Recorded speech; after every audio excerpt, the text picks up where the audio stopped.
Bubba's here once again, and today I got a beautiful Ice Strike build for you, Chronomancer style. This build was actually detonate dead before I decided to do some respecking because I don't have time to spend 45 hours on a new leveling character, and it just goes to show honestly that you can take basically any character and at this time seemingly make any build with said character, with said ascendancy. Obviously, there's going to be some ascendancies that are better than others for this or yonder, but since we're still in the sort of unknown territory of PoE, it's still early access. It is quite fun to be able to just pick a character, no need to level a new one, and make it work. Now, my damage on this character might not be insane. I think that fully buffed, I think when I glanced at it, it was about 100,000, but it feels pretty dang smooth. And I mean, you can see it for yourself. It plays very well in tier 15s, tier 16s. But what differentiates this character, Chronomancer, from all the other ascendancies is the slowage. That's right. I went once again for the apex of movement slowage that the Ascendancy offers.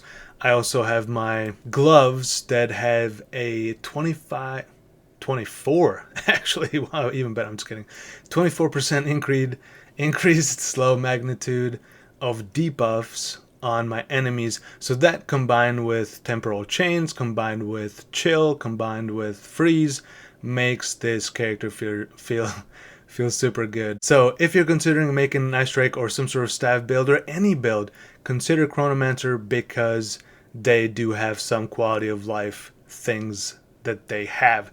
Now, with tinkering of energy shield and how extremely easy it is to, I mean, I didn't even try really too hard and I got, 3.6, 3.7k ES. So all that to say is that unless something major changes, I think that my actual build for when a league comes will be a Chronomancer. I'm hoping that there's going to be some life increasage on the tree or some way to get a lot more life, because then the recoup will be super, super powerful in my opinion, because already right now it feels amazing, but it's hard to get over 3 or 4k life. I mean, if you spend a ton of money, you could probably get 4,000 life, but I wasn't about that.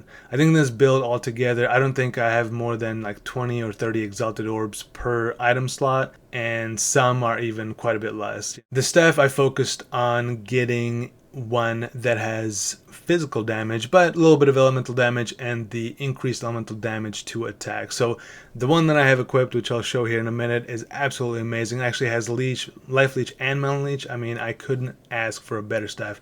And it was only 20 exalted orbs, maybe even less than that. I forget now. I bought it a while back. But yeah, I also discovered time lost jewels not too long ago, so I decided to kind of tinker, and the one that I bought actually gives me lightning penetration, just because I already have way too much cold penetration, and this being lightning and cold build, I wanted to definitely ensure that the Herald of Ice and Herald of Lightning would both kind of chain off of each other and do as much damage as possible and proc and produce and proliferate and other P words all around my enemies. Get them, kill them all, and so that's why I did that. If you were maybe going for one specific elemental damage, maybe you're just going for cold, maybe you can't fit or don't want to fit in the Herald of Thunder, then consider just grabbing one that gives you 22 cold penetration or, ridiculous amount of crit bonus, cold damage, elemental damage, what have you. There's even ones that give you curse effect, but they're way too expensive, and that's why I chose not to get them. Anyway, I'm just rambling on at this point, so let's go over the gear and the tree and the gems. Yeah. Alright, so here's my staff. Again, nothing amazing, nothing special. Has pretty cool other suffixes, affixes, leech, and dexterity. Pretty nice. Helm I actually got for very cheap. Has a little bit of crit chance, chaos resistance, and I slammed the regeneration myself. Unset ring, just a little bit of lightning damage, resistances, mana getting down killed does help, but not a necessity. Physical damage, cold damage, accuracy, resistances. These are gloves that you can get for very, very cheap. You can get all sorts of gloves. I was just looking for ones that have energy shield. I had ones that had 150 energy shield before this, but I, again, changed up my gear because I wanted to get rid of what, you say? These 3 reservation nodes. That's what I had before I changed up my amulet and armor, body armor. And so by changing those up to get more spirit, I will say that it is quite difficult to get the sufficient spirit on good bases, good armor and good amulet to be able to have, because right now I have what? I have Grim Feast, I have Combat Frenzy, I have Herald of Thunder, I have Herald of Ice, and I have Dual Blasphemy Curse Sai. Yeah. So getting Spirit can be a little bit tricky, but it is absolutely doable, as you see me here now with this setup. Matter of fact, I have six spirits left over. Come on, you can do it too. Ooh, a belt that I got for just 10 exalted orbs. Nice, nothing special. Same thing with energy shield boots. Nothing super crazy.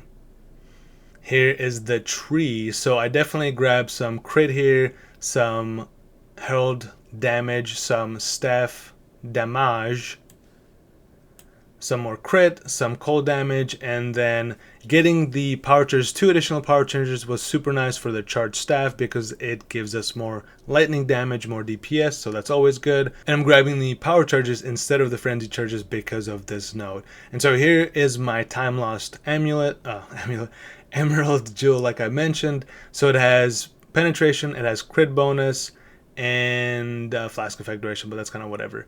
Because, again, I'm a Chronomancer, I think I have about 44, 45 life recoupage. I decided to keep this just for the nice added speed of it. Damage, crit, ES,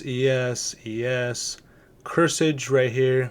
Arrow effect. This is kind of nice, but even though it does look fantastic, I think this is basically all that you need. The reason why I say that for AoE, as far as curses go, is because when I was tinkering with my jewels, you can hopefully kind of see and understand what's happening here, right? So this is pause screen. I'm basically in the middle, and here's just the increased cursed effect. So it would give 34 temp chains, 34%. And here I removed all those jewels and had increased cursed AoE instead.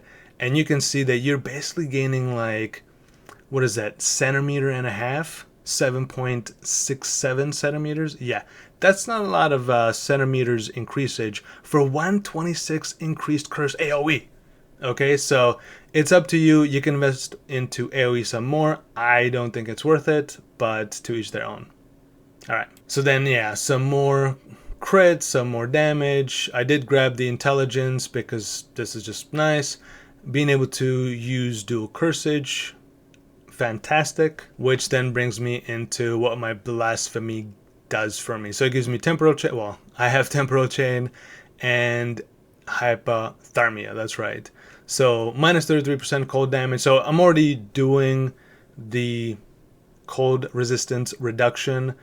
On top of that, I have a ton of cold penetration. So again, that's why I chose to do the lightning penetration there. Herald of Ice, I just wanted to buy a cheap one, four socketed one that was -1, but hey, it was like 5 or 10 exalted ores instead of like 80 or something ridiculous. So AoE, Innervate gives me temporarily lightning damage increasage. The magnitude of the shocks, just to do, increase the shocks because we're trying to do the shockage with this gem. Again, it's kind of weird in PO2. We're trying to shock with our Herald of Ice, and we're trying to freeze with Herald of Thunder because they cannot innately do what needs to be done.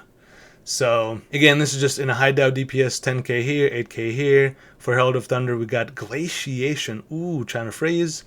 Long Shot, just do more damage as, the farther away the enemies are. Ambush, just try to crit as much as possible, and again doing more cold damage, which is reduction, because you can kind of see we do lose a bit of DPS, but we go from, what's the cold damage, 500 to 17, to 0. So we absolutely want cold damage on our Herald of Thunder, and we do absolutely want lightning damage on the Herald of Ice.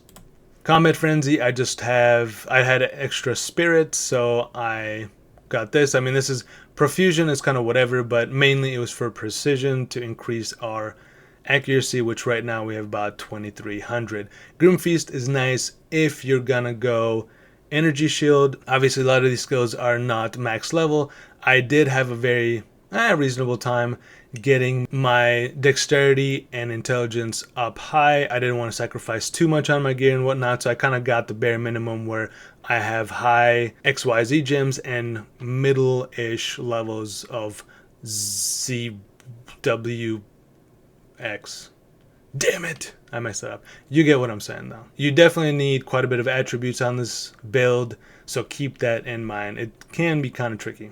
I use Freezing Mark on bosses here and there, mainly just bosses. I mean, if they're tough raiders, I'll do it, but it's a bit slow and probably unnecessary in this type of setup. Tempest Bell to just basically generate rage. I have 2 raid support gems in there for bossing. Charge Staff, like I mentioned, buff grants 1 to 18 lightning damage per power charge, so that's why I grabbed 2 additional ones, so that gives me, 5. So again, just, trying to do lightning exposure, cold exposure, and then persistence. So it lasts almost a second, or almost a minute, which is kind of nice. Ice Strike, just a 4-link. Martial Tempo for more attack speed. Concentrated Effect just to do more damage, because we're trying to just, do single target, big damage, and then have the Herald of Ice and Thunder chain off and kill the rest of the packs. More elemental damage and Ice Bite. So this basically just, gives us a little bit more damage as soon as we freeze an enemy, which we do just about every enemy. I mean, every map boss that I encountered, I was able to freeze. So this is it, my friends. That's basically all I got. If you have any questions, let me know. And I'll see you next time with another beautiful build.